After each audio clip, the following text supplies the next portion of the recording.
ফেরারি ফৌজ, পূর্ণেন্দু পত্রী। নীল নদীতট থেকে সিন্ধু উপত্যকা, সুমের আক্ষার আর ঘাড়পিঠ হুয়াংহোর তীরে বারবার নানা শতাব্দীর আকাশ উঠেছে জ্বলে। ঝলসিত যাদের উচ্ছ্বাসে সেই সব সেনাদের চিনি, আমি চিনি। সূর্য সেনা তারা। রাত্রির সাম্রাজ্যে আজও সন্তর্পণে ফিরেছে ফেরারি।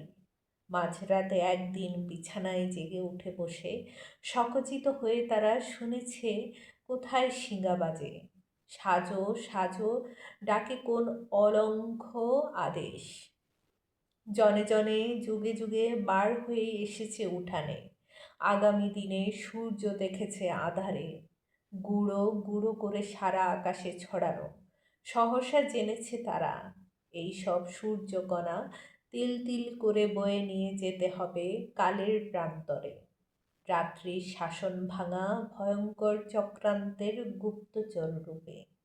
এক একটি সূর্যকণা তুলে নিয়ে বুকে দুরাশার তুরঙ্গে সওয়ার।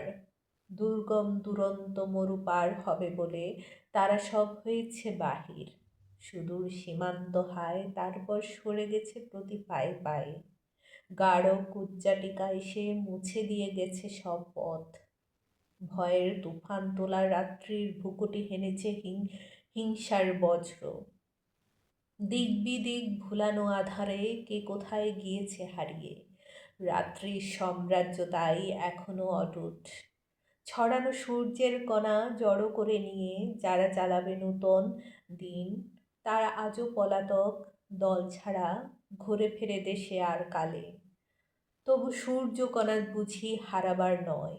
কত ম্লান শতাব্দীর প্রহর ধাঁধিয়ে থেকে থেকে ঝলসিত কোথা কোনো লুকানো কৃপানে ফেরারি সেনার।